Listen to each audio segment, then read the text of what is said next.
Oi, gente. A nova pesquisa da BTG Pactual traz que Lula ampliou, você ouviu certo? Ampliou a vantagem sobre Bolsonaro acima da margem de erro. Não foi uma ampliação assim muito grande, né? Foram 3 pontos percentuais, mas isso daí é significativo, tendo em vista que o governo Bolsonaro estava comemorando a baixa dos preços dos combustíveis, né?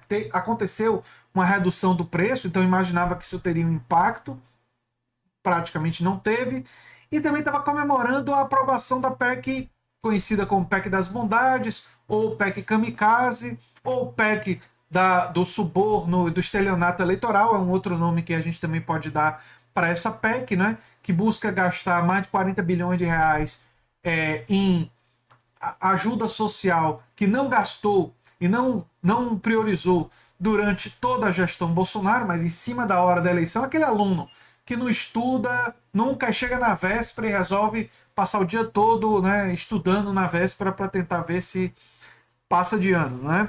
Então, e essa metáfora é muito light, né? Porque esse aluno ainda tem o desejo de aprender. E o desejo de Bolsonaro é contrário à educação, já que os cortes que o governo Bolsonaro fez foram sistematicamente na educação e na saúde. E essa pesquisa está repercutindo na imprensa, né?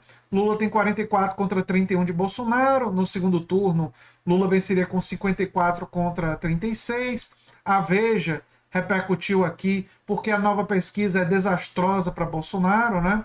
Distância para Lula voltou a aumentar e é maior em 2 meses, né? Então a mídia corporativa está repercutindo essa pesquisa, né? Lula aumentou de 9 para 13 pontos a diferença para o atual presidente, aparece com 44 contra 31 do atual mandatário, né?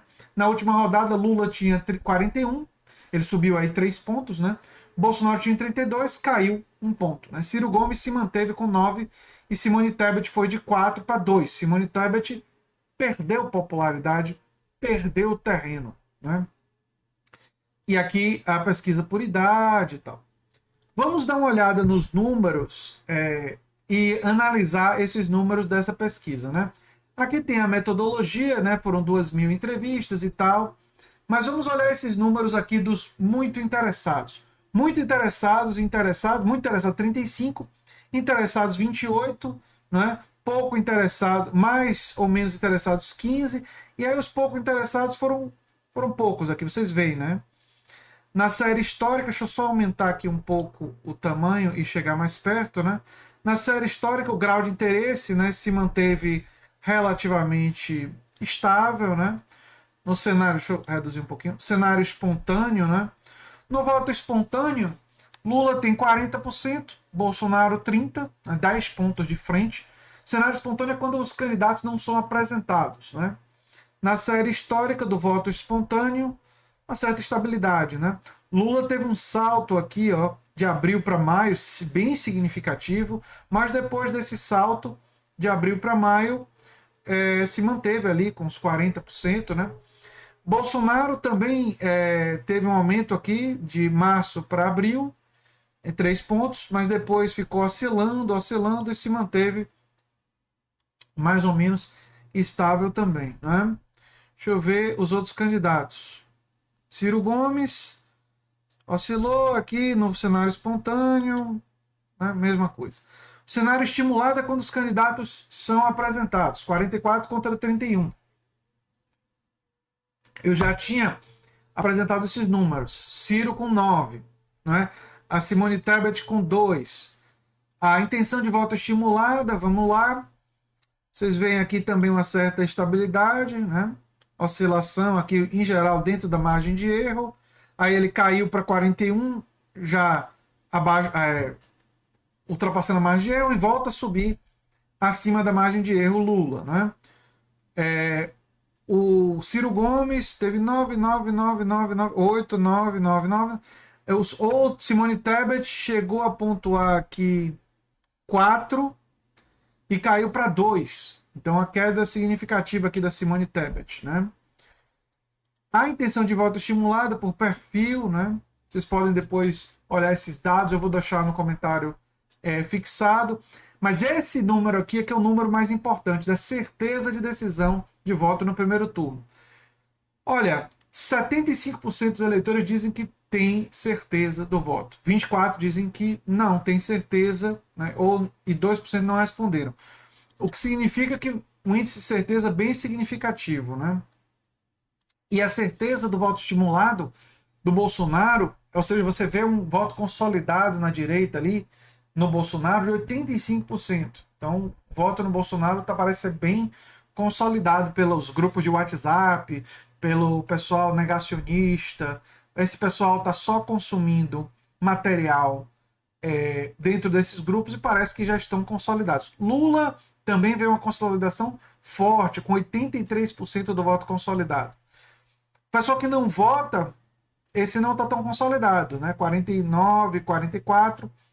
A Simone Tebet não está consolidada. 40 contra 54, ou seja, muita gente pode mudar no caso da Simone Tebet e muita gente pode mudar no caso do Ciro Gomes. 36 contra 60, que podem mudar. Isso significa que para onde vão os votos do Ciro Gomes e da Simone Tebet, isso daí é importante. Por que isso é importante? Porque isso pode ajudar a decidir a eleição já no primeiro turno. Se você olhar aqui, a mudança de voto até outubro, né? Voto estimulado, cenários estimulados do segundo turno. E aí, ó, como votam no segundo turno, Lula versus Jair Bolsonaro. Né? O eleitor de Ciro Gomes, isso aqui é muito importante. O eleitor de Ciro Gomes é massivamente mais de esquerda. Então, o eleitor de Ciro Gomes, 61% dos eleitores de Ciro votam em Lula no segundo turno. Só 13%, olha só como esse número é relevante, só 13% dos eleitores de Ciro votam em Bolsonaro. E 23% ficam indecisos. Talvez esses nem votem, né? Talvez esses justifiquem o voto e tal. Ou podem decidir aí se distribuir. Simone Tebet também é interessante perceber que o voto mais liberal ou liberal conservador, mas que não é reacionário, que é o voto na Simone Tebet, é um voto que 35% vai para o Lula. E só 13% vai para o Bolsonaro. O que significa que é um eleitor mais de direita do que o eleitor cirista, mas é um eleitor que ainda assim rejeita muito o Bolsonaro. Você vê o número de indecisos ou não vota ali em 47%. O que é que acontece? Eu acredito que quem votar em Simone Tebet, ou vai, um pequeno percentual vai para Lula, um menor, quase ridículo percentual vai para o Bolsonaro e um percentual significativo não vota, justifica o voto, né? Então, isso daí significa que você pode ter aqui uma migração significativa de votos para o Lula já no primeiro turno. Né? Você dá para perceber isso daqui. Quando você coloca o Lula contra o Bolsonaro, o Lula bate 54 contra 36. Quer dizer, quase 20 pontos de frente. Né? 18 pontos de frente é bastante coisa. O ideal seria que fosse mais do que isso. Né? Eu acho triste assim ver que, mesmo contra um candidato horrível como Bolsonaro, o antipetismo ainda impede do Lula atingir 60, 65, 70% da votação, que seria o ideal para ser aquela vitória acachapante, aquela vitória esmagadora. Né? Mas é uma vantagem bem significativa aqui. E nós vimos possibilidade de migração de votos. Né? Lula contra Ciro, Lula na frente, 48-32, e se manteve estável, né? Não teve muita oscilação, não.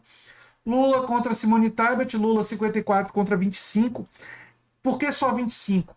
Porque o eleitor bolsonarista mais conservador não se vê representado por uma liberal conservadora como a Simone Tebet. Ele é mais radical e ele é reacionário mesmo, e ele não aceita uma eleição sem o Bolsonaro no segundo turno. Né? Então, é por isso que a gente vê isso aqui. Bolsonaro contra Ciro, né? Ciro ganha 49-38, né? Vemos aqui, né? Então tá na frente também, né? E Jair Bolsonaro contra Simone Tebet, empate técnico. Aí muito do voto que está na Simone Tebet é o voto anti-bolsonarista, mas com muito menos entusiasmo, né? Porque ela não representa um ideário progressista, né? E você vê que o único candidato em que Bolsonaro é competitivo é o candidato justamente de direita. É a candidata que representa uma direita liberal. Mostra como a direita liberal tem fraqueza, né? A rejeição, que é o único que votaria, 33% Lula, 5% Ciro Gomes, 25%, 26%, desculpe, Bolsonaro. Deixa eu até aumentar aqui para ficar mais fácil ver, 26%. Né? Poderia votar nele ou em um outro. 23 podem votar no Lula, isso daqui dá praticamente o segundo turno, né? Não votaria de jeito nenhum, é um número muito importante, e o Bolsonaro tem uma rejeição verdadeiramente espetacular. Né? A rejeição do Bolsonaro é 58%, né? Uma rejeição altíssima. A rejeição do Lula, por exemplo, é 42%, a rejeição do Ciro é 47%. Né? Mas a rejeição do Bolsonaro, a rejeição da Simone Tebet também é alta, 57%. Né? Mas a rejeição do Bolsonaro, que é a rejeição que a gente quer ver aumentar, 58%. Eu acho que o ideal da nossa estratégia seria tentar botar esse número aqui de rejeição do Bolsonaro em 65%, perto de 70%. Esse deveria ser o movimento fundamental estratégico da gente na campanha nesse momento.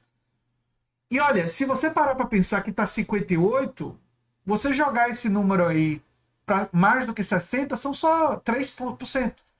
A gente conseguir aumentar 3% a rejeição do Bolsonaro, a gente já coloca ele com mais de 60% de rejeição. Já seria uma baita de uma vitória isso daqui. Então, olha, são números que animam, são números favoráveis, mas a gente não deve se acomodar, tem que lutar, e tem que lutar para maximizar a rejeição do Bolsonaro, para garantir que ele será derrotado esse ano. Eu considero isso uma tarefa civilizatória, uma tarefa de defesa da democracia brasileira, uma tarefa de defesa de um projeto minimamente humano. E não tenho dúvida, um governo progressista vencendo precisa de um Congresso mais progressista. E por isso, deem muita atenção aos votos em deputados federais, estaduais, deem muita atenção ao voto nos senadores, para a gente ter um Congresso mais progressista, para que possa ser mais viável a gente empurrar uma agenda mais progressista e lutar por ela em um cenário que vai ser um cenário muito difícil no ano que vem. Né? Tende a ser um cenário difícil, tende a ser um cenário onde as forças contrárias a reformas pró-classe trabalhadora vão lutar com unhas e dentes contra a nossa agenda, e por isso a gente tem que estar atento a todos os aspectos desse cenário. E é o que eu tinha para falar sobre esse assunto. Eu sou André Teixeira Jacobino, canal Nova Máquina do Tempo, e a gente se vê em breve em outro vídeo. Tchau, tchau, gente. Se você gosta, você já sabe, né? Se inscreve, dá um like, compartilha. Quem sabe se torna membro, apoiador, ou quem sabe faz um dos nossos cursos. Um abração.